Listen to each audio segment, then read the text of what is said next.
আচ্ছা, গ্রহগুলো ঠিক কিভাবে তৈরি হয়? এটা কিন্তু দারুণ একটা প্রশ্ন।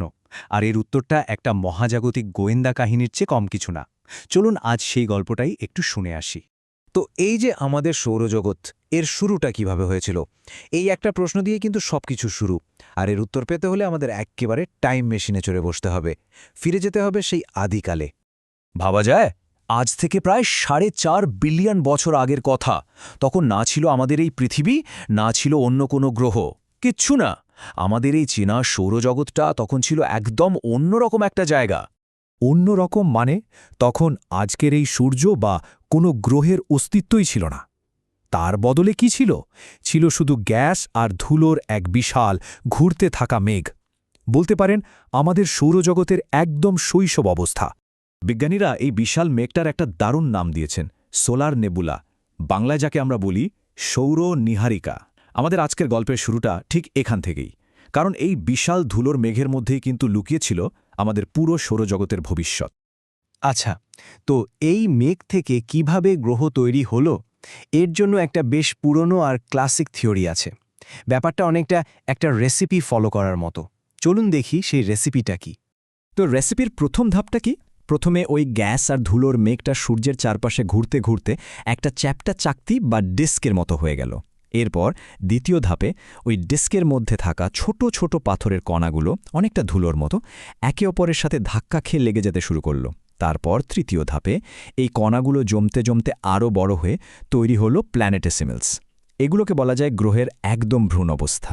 আর ফাইনালি শেষ ধাপে লক্ষ লক্ষ বছর ধরে এই প্ল্যানেটেসিমেলগুলো নিজেদের মধ্যে ধাক্কাধাক্কি করে জুড়ে গিয়ে তৈরি করল আমাদের চেনা কঠিন গ্রহগুলো।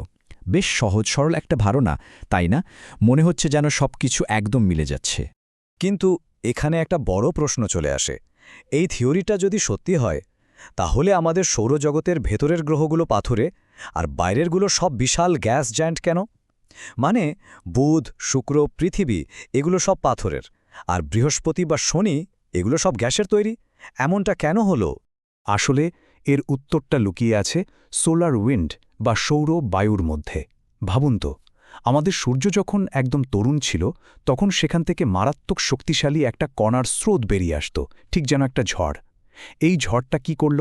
ভেতরের দিকে যত হালকা গ্যাস ছিল, যেমন হাইড্রোজেন, হিলিয়াম, সবগুলোকে ফুঁ দিয়ে উড়িয়ে সৌরজগতের বাইরের দিকে পাঠিয়ে দিল।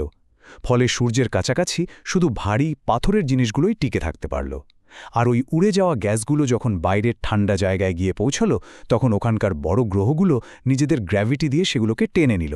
ব্যাস, এভাবেই তৈরি হয়ে গেল আমাদের গ্যাস জায়েন্টরা। তো এই থিওরিটা দিয়ে সবকিছু বেশ সুন্দরভাবে মিলে যাচ্ছিল। বিজ্ঞানীরা তো প্রায় নিশ্চিত হয়ে গেছিলেন যে হ্যাঁ, গ্রহ তৈরির রহস্য সমাধান হয়ে গেছে।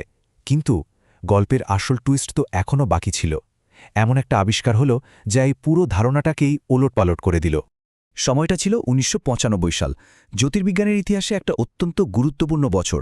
কারণ এই এক বছরেই এমন কিছু ঘটল যা গ্রহ নিয়ে আমাদের সব চিন্তাভাবনাকে চিরদিনের জন্য বদলে দিয়েছিল। বিজ্ঞানীরা একটা নতুন গ্রহ খুঁজে পেলেন, নাম 51 পেগাসি বি। গ্রহটা আমাদের বৃহস্পতির মতোই একটা বিশাল গ্যাস জায়ান্ট, কিন্তু আসল চমকের জায়গাটা ছিল অন্যখানে।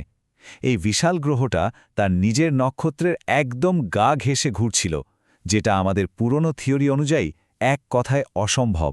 বিজ্ঞানীরা এর নাম দিলেন হট জুপিটার। বুঝতেই পারছেন, এটা বিজ্ঞানীদের জন্য কি বিরাট একটা ধাক্কা ছিল। কারণ এতক্ষণ আমরা কি জানলাম? যে সূর্যের কাছাকাছি জায়গায় সৌরবায়ুর কারণে কোনো গ্যাসীয় গ্রহ তৈরি হতে পারে না।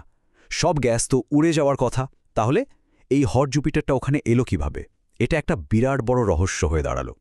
আর এই হট জুপিটারের রহস্য সমাধান করতেই জন্ম নিল আরও একটা নতুন, আরও রোমাঞ্চকর থিওরি। এই থিওরিটা বলছে একটা গ্রহ যেখানে জন্মায় সারা জীবন সেখানে থেকে যায় না, ওরা আসলে ঘুরে বেড়ায়। এই নতুন ধারণার নাম হল প্ল্যানেটারি মাইগ্রেশন, মানে গ্রহের স্থানান্তর। সহজ কথায়, গ্যাস জায়ান্টগুলো নিয়ম মেনেই তাদের নক্ষত্র থেকে অনেক দূরে তৈরি হয়, কিন্তু জন্মের পর তারা ভেতরের দিকে আসতে শুরু করে। মানে তারা তাদের অরবিট বা কক্ষপথ পরিবর্তন করে। এই থিওরিটা বলছে গ্যাস জায়ান্টগুলো যখন বাইরের দিকে তৈরি হয়, তখন আশপাশের অন্যান্য গ্রহাণু বা বস্তুর সাথে তাদের একটা মহাকর্ষীয় দড়ি টানাটানি শুরু হয়। আর এই টানাটানির কারণেই তারা ধীরে ধীরে ভেতরের দিকে সরে আসতে থাকে। আর এই যাত্রাটা কিন্তু মোটেও শান্তিপূর্ণ ছিল না। লক্ষ লক্ষ বছর ধরে চলার পথে তাদের সামনে যা যা পড়েছে, ধরুন কোনো ছোট পাথুরে গ্রহ, সেগুলোকে হয় ধাক্কা দিয়ে একেবারে গুড়িয়ে দিয়েছে, না হলে সৌরজগৎ থেকেই ছিটকে বাইরে ফেলে দিয়েছে। মানে গ্রহ তৈরির পেছনে একটা ধ্বংসাত্মক দিকও আছে। এই নতুন আবিষ্কারগুলো আমাদের একটা জিনিস খুব পরিষ্কার করে দিয়েছে। মহাবিশ্ব আমরা যতটা সরল ভাবি ততটা সরল নয়। এটা অনেক বেশি জটিল, অনেক বেশি বৈচিত্র্যময়। আর গ্রহ তৈরির এই যে গল্প, এটা আসলে এখনও শেষ হয়নি। ব্যাপারটা কি জানেন, আমরা যখন অন্য সৌরজগৎ নিয়ে গবেষণা করি তখন আসলে আমরা নিজেদের ইতিহাসটাই নতুন করে জানতে পারি। এই হট জুপিটারের মতো আবিষ্কার আমাদের বাধ্য করেছে নিজেদের সৌরজগতের অতীত নিয়ে আবার নতুন করে ভাবতে। তার মানে আমাদের এই মহাজাগতিক গোয়েন্দা গল্প কিন্তু চলতেই থাকবে। প্রত্যেকটা নতুন টেলিস্কোপ, প্রত্যেকটা নতুন পর্যবেক্ষণ এই গল্পের এক একটা নতুন পাতা লিখছে। এখন অপেক্ষা শুধু এটাই দেখার যে ভবিষ্যতের আবিষ্কারগুলো আমাদের নিজেদের অতীত সম্পর্কে আরও কত নতুন আর অজানা রহস্য সামনে নিয়ে আসে।